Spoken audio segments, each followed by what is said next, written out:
तब उन्हें चक्कर आने लगेगा कोर्ट के अंदर में, इसलिए हड़ाने की जरूरत नहीं। फिलहाल जमानत मिलने की कोई गुंजाइश नहीं है। किरण उसकी जीत होगी, उनके बेल में यहाँ से नहीं होने। 17 बरस अभी पीड़िता का हूँ सिविल कोर्ट में और यहाँ रोशन रोही और किरण का मामला चल रहा है।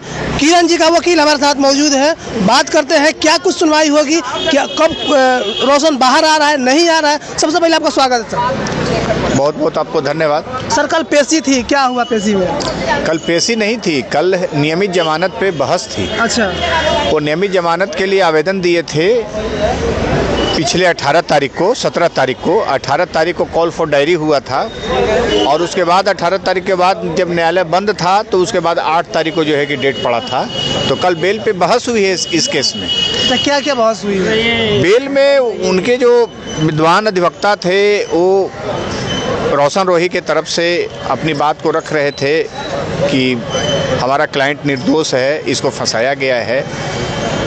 लेकिन मैं भी वहाँ था और हमारा जो है इन्फॉर्मेंट भी वहाँ खड़ी थी और इस केस का जो तथ्य है उसके हिसाब से जो है कि हम लोग जो है कि दिए हैं और जो भी बातें था वो सही बात हम लोग कोर्ट को माननीय न्यायाधीश एडीजे 6 में हम लोग रखे।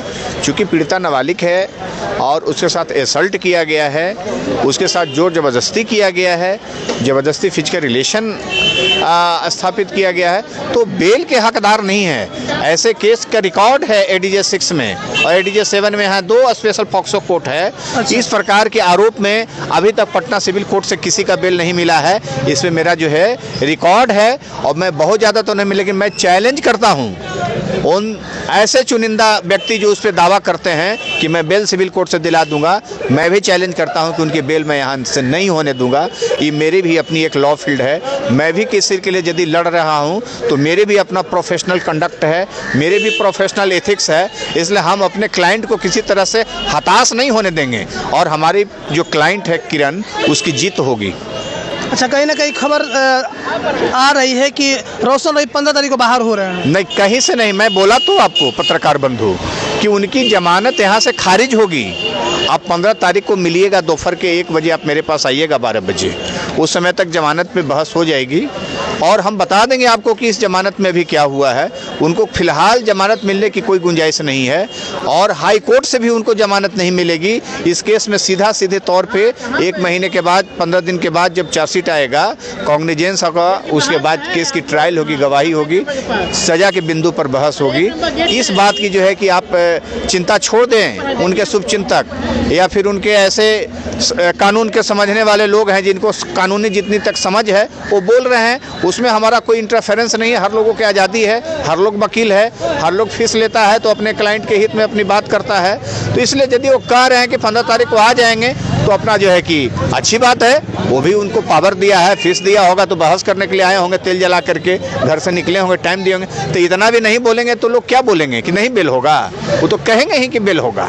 लेकिन आप हमसे चूंकि पूछ रहे हैं, हम इन्फॉर्मेंट हैं और बिहाफ ऑफ द इन्फॉर्मेंट और हम यहाँ अपोज करने के लिए हैं, विरोध करने के लिए बेल का है, तो हम तो कहेंगे कि उनको बेल नहीं मिलने जा रहा है। इसलिए बेल की कोई गुंजाइश नहीं है। अच्छा, कहीं ना कहीं उनके वकील साहब जो है वो कह रहे हैं किरण का जन्म प्रमाण पत्र नहीं है। नहीं, कौन कहता है? ये गलतफहमी में नहीं रहें और मीडियाबाजी से बचने के लिए वैसे लोगों को कहिए। हम लोग बहुत तैयारी के साथ कोर्ट में हैं और यदि ऐसा सोच रहे हैं कि उनके पास नहीं है तो देख लीजिए, हमारे पास रिकॉर्ड में जन्म प्रमाण पत्र है। नगर निगम का इस केस से बना हुआ जो है कि साल भर पहले का नगर निगम से बना हुआ है, वही प्रमाण पत्र मेरे पास है जो हमारे आधार कार्ड में है, जिसके आधार पर हमारा जो है FIR हुआ है। इसलिए वो उनको गलतफहमी में जीने की जरूरत नहीं है। वो दूध का दूध और पानी का पानी न्यायालय में हो जाएगा। जब हम जैसे ही माननीय न्यायाधीश को देंगे तब उन्हें चक्कर आने लगेगा कोर्ट के अंदर में। इसलिए हड़ाने की जरूरत नहीं है। सब्र कीजिए, 15 तारीख को पता चल जाएगा कि हमारे पास है कि नहीं है। तो कहीं ना कहीं उनके छूटने का जो उनके फैंस लोग सोच रहे हैं तो ये उम्मीद कम है कि छूट पाए। बिल्कुल उम्मीद कम है। हमारे पास ऑलरेडी 17.5 बरस अभी पीड़िता का उम्र हो रहा है, उसके जो है कि हमारे पास बोर्ड का हमारे पास प्रमाण पत्र है। इसलिए उनको गलतफहमी में जीने के लिए नहीं कहिए। हमारे पास वैलिड प्रमाण पत्र है। आधार कार्ड के साथ साथ जो है हमारे पास नगर निगम से निर्गत जो है जो रजिस्टर्ड होता है, सरकार के रजिस्ट्रेशन जो होती है, जहाँ से रजिस्ट्रेशन जन्म व मृत्यु प्रमाण पत्र होता है ना, बिहार सरकार का ऑफिस नगर निगम से निर्गत होता है, आपको पता होना चाहिए। वहाँ का बना हुआ प्रमाण पत्र है, तो वहाँ का प्रमाण पत्र को यहाँ से सुप्रीम कोर्ट तक जो है कि कोई तोड़ नहीं सकता है। इसलिए उनको गलतफहमी में नहीं जीने दीजिए, उनको बता दीजिएगा आप लोग, या यदि हमारी आवाज़ उन तक जा रही है तो यह जो है कि जान लें कि आपको 15 तारीख को बेल जो है न्यायालय से उनको रोशन राही को नहीं मिलने जा रहा है। हमारे जो विपक्षी हैं उनको यहाँ से बेल रिजेक्ट होगा और रिजेक्ट कराऊंगा, और साथ में पीड़िता को मैं न्याय भी दिलाऊंगा, और यहाँ से लेकर सुप्रीम कोर्ट तक भी मुझे लड़ने की ज़रूरत पड़ेगी तो मैं इस क्लाइंट के साथ हूँ। तो क्या कुछ बात है, आपने सुन लिया कि 15 तारीख को रोशन रोही का बेल नहीं हो रहा है। बाकी क्या आपकी प्रतिक्रिया कमेंट बॉक्स में कमेंट करके जरूर बताइएगा। तब तक के लिए धन्यवाद। मैं हूँ लालू यादव।